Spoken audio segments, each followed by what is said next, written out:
Good morning, scholars, and welcome back to Learning with Prairie. Today, we are looking at Frontier Explorers, Discovery and Danger on the Prairie, Lesson 7. Our learning goal today is I can draw and write sentences about a person I honor, explaining which characteristics I honor most, and supply reasons for my opinions.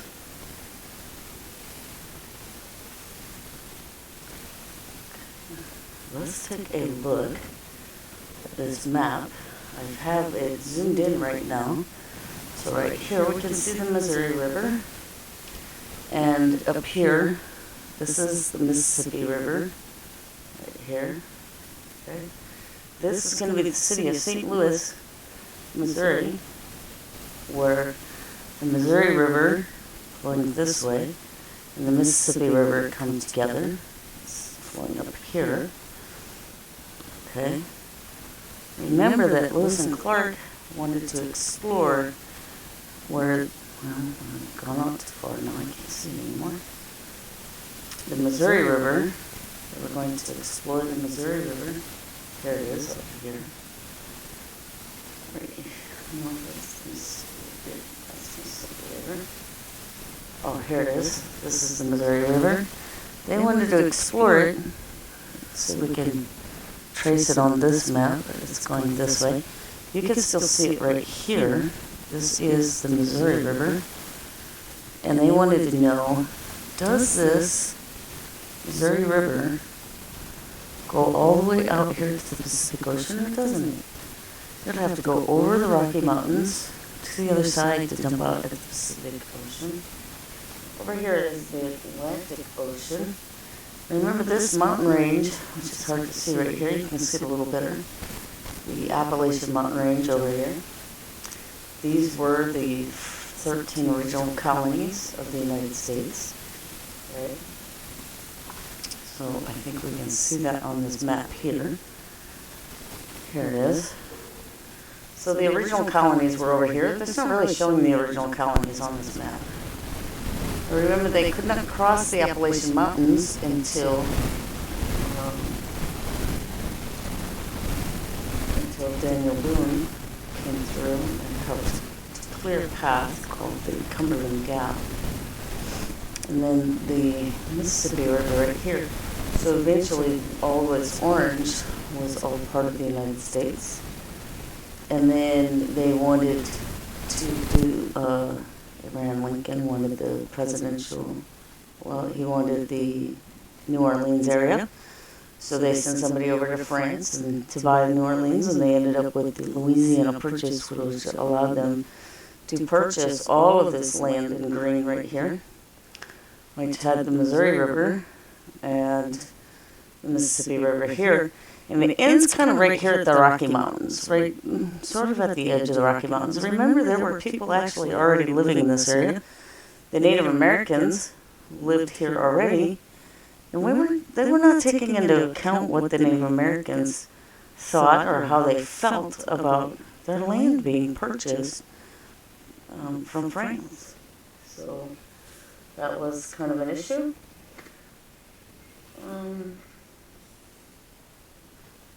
So today's read aloud is going to take place, let's go back to this map, in the Great Plains region of the United States. I actually have another map of it right here.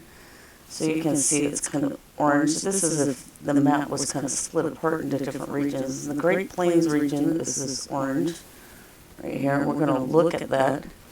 And it is a plain, it's just flat grasslands. So these are all images of Great Plains right here. So you get a lot of grass, you get a little bit of hills, but not much. And really it's just flat, grassy lands mostly. And these lands are all here. We can see on the globe here, this is all the United States right here. The United States starts right here where this line is. So it's to the south of this. Here's our compass rose. Where did it go? Our compass rose right here. So from this line right here, so everything below that line, and this right here is the Mexico-U.S. border. So everything below it is Mexico, and everything above it is the United States. So everything on the north side, up here, or south of this, okay, that's all part of the United States. So the Great Plains region is North Dakota, Montana. See where the white lines are? This is right here, sorry. This is Montana, North Dakota, South Dakota, Wyoming, Nebraska, Kansas, Colorado, New Mexico, Oklahoma, and Texas. These are all what we consider to be the Great Plains states. Now, if we remember correctly, let's take a look here. Lewis and Clark were asked to accomplish 3 things on their expedition. The first one was that they were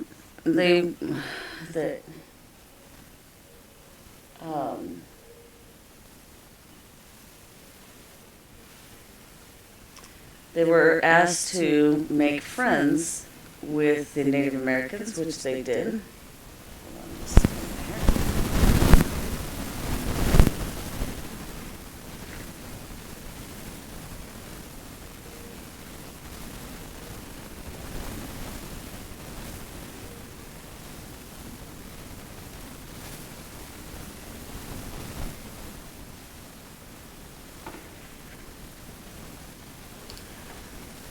The next thing they were supposed to do is see if this Missouri River would take them from the Mississippi River over to the Pacific Ocean.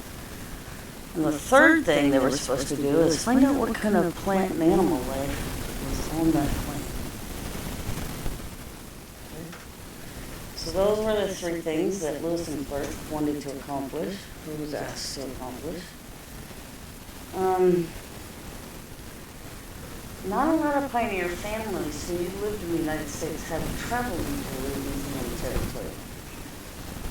Many Native Americans had already been living there for a very, very long time.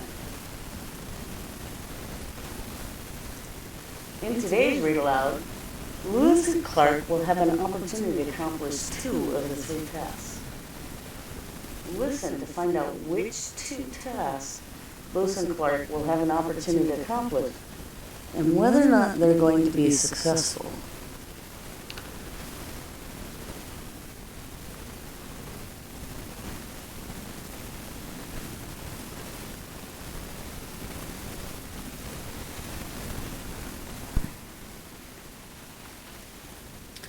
On July 19th, 1804, William Clark found himself at the edge of the ocean. It was not the Pacific Ocean, the vast sea to the west, that Clark and his friend had hoped to reach. In fact, it was not an ocean of water at all. It was a large, flat land covered in grass called a prairie. A prairie goes on as far as the eye can see, just like an ocean. So prairie is also a grassland. So right here.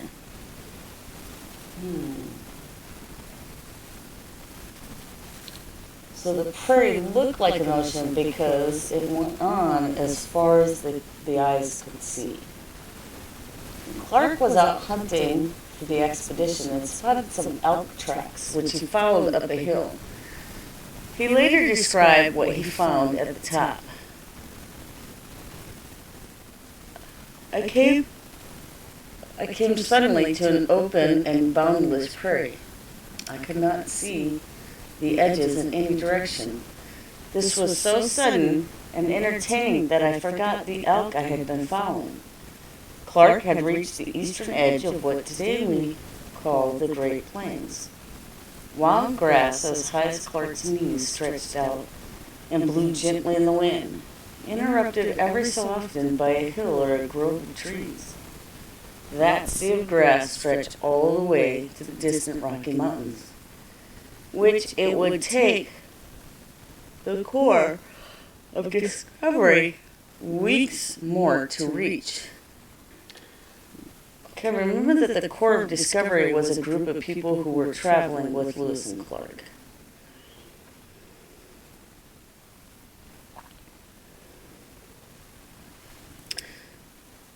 During those weeks, the explorers saw many plants and animals new to them.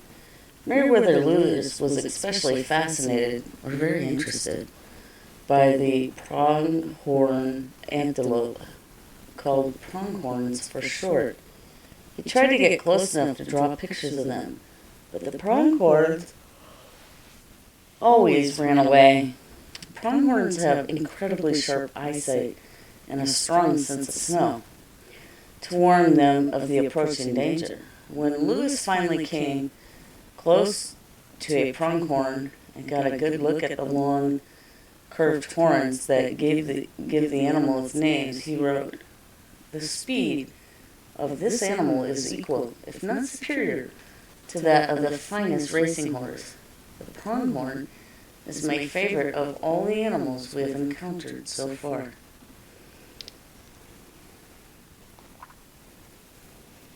The explorers were also astonished by the prairie dog, a tiny rodent. These little creatures, related to squirrels, lived together by the thousands in what the men came to call prairie dog towns. Prairie dog towns consisted of underground tunnels that sometimes stretch out for miles across the flat plains. "We have to catch one of these to send back to President Jefferson," William Clark declared. But catching a prairie dog was not so easy. One prairie dog, standing guard above its hole in the ground, saw the men coming and chirped a high-pitched warning. Instantly, all the creatures dived down into the ground.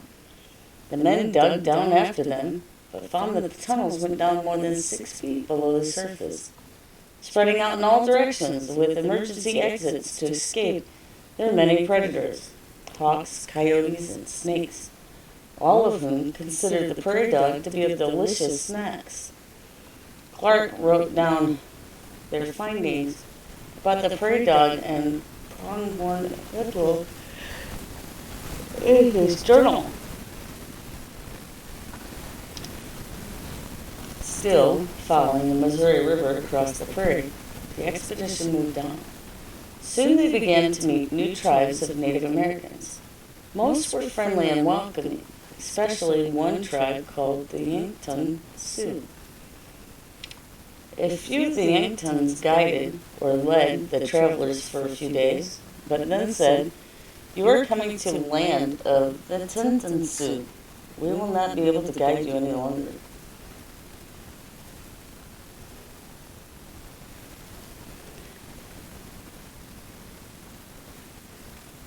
Still following the Missouri River across the prairie, the expedition moved on. Soon they began to meet new tribes of Native Americans. Most were friendly and welcome. Oh, where did we get that? Okay. Oops.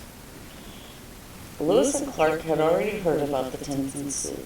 President Jefferson wanted them to become friends with the Tinton Sioux. However, the Tinton Sioux were not interested in trade with the settlers and did not want to allow Lewis and Clark on their land.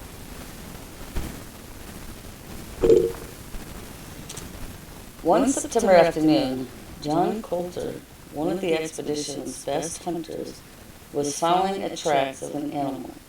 Coulter dismounted from his horse to look more closely. Dismount means he got off his horse. Some Tinton Sioux, hiding among the nearby trees on their own horses, shouted and rushed forward, riding off with Coulter's horse. Coulter walked back to the river and reported to Lewis and Clark what had happened. Minutes later, 5 Tinton Sioux appeared on the shore, calling out to talk to Lewis and Clark. Captain Clark answered, "We will not speak with you until our horse is returned."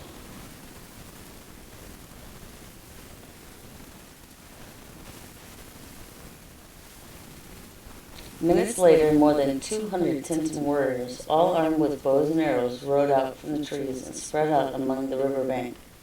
Warriors are people who fight in battle. The Tinton Sioux are prepared to fight to protect their land. Captain Lewis remembered that President Jefferson wanted them to be friends with the Tinton Sioux. He quietly ordered, "Stop the boats and hold them steady here in the middle of the river." Clark smiling called, "We come as friend from our great chief." The chief that Clark was talking about was President Jefferson. "We invite your chiefs to come and see our great boat." Clark ordered a few sailors to row him to shore, and after greeting the three main chiefs, Clark brought two of them back aboard the keelboat. There, he and Lewis were friendly to the Tinton Sioux and gave them gifts, when Clark and the oarsmen took the chief back to shore. So, let's see, you can't really see him too well, but this is an oarsman right here.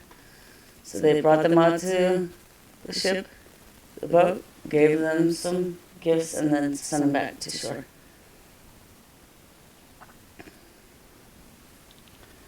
Meanwhile, Captain Lewis stood ready on the keelboat's bow, and his soldiers kept rifles in their hands or immediately by their sides in case of troubles.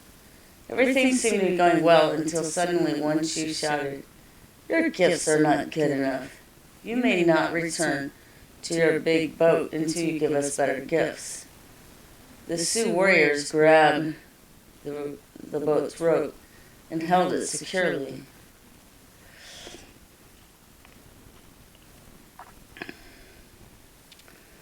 Clark knew that the Tinton Sioux honored courage. Honored meant that the Tinton Sioux admired and respected people who acted bravely. If he showed any signs of weakness at this moment, the Tintons might attack. Even if there were no fight, any chance of strong friendship with the Tintons could disappear. Clark whipped his sword out and, holding it high, firmly demanded, "Release our boat at once." Back on the keelboat, Lewis ordered his men, "Prepare arms. Only on my order may you fire, and not a second before." Instantly the soldiers raised their rifles. In answer to the Tintons raised their bows and set arrows, ready to shoot at the core of Discovery. No one moved. The silence stretched out for a long, tense moment.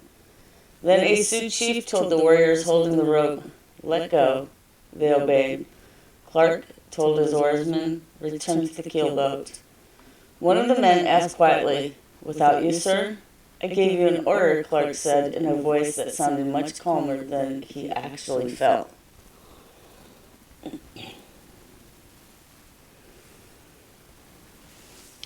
As the pirogue pushed off from the riverbank, the Tinton warriors surrounded Clark. Lewis could see only his friend's hat over the shoulders of the Sioux. Lewis gave orders as the pirogue reached the keelboat.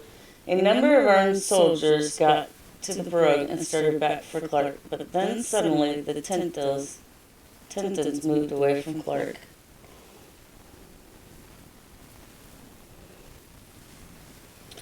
Clark's bravery had impressed the Tintons. The Tintons thought that Clark was brave because he stood up to them.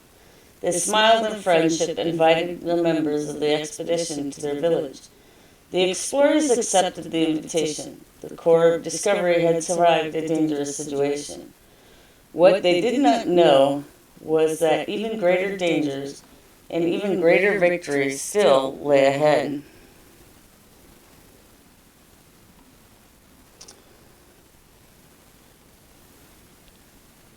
All right, so what did we call this area of Discovery today?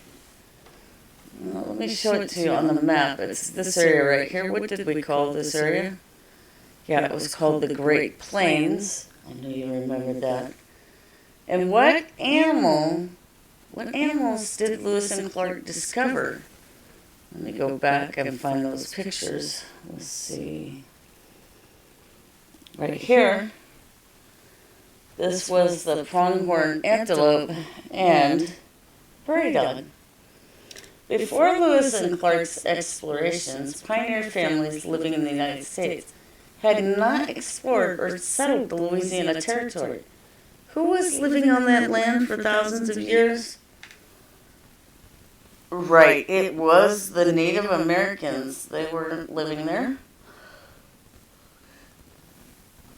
in the read aloud today, you heard Clark knew that the Tinton Sioux honored courage. Say the word honored. When you honor something, you respect it or think it is very important. The Native Americans in the story honored courage, meaning that they thought the courage was very important. I honor people who are kind. What kind of people do you honor?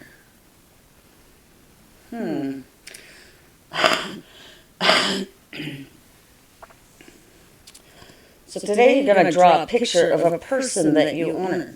You're going to include some details in your drawing that help you to explain why you honor this person and which characteristics this person, which characteristics of this person do you honor the most? Is it honesty? Okay. And you're going to take a picture of your picture or scan it in and upload it to your class dojo so that I can know who you're honoring. Make sure you write a few sentences.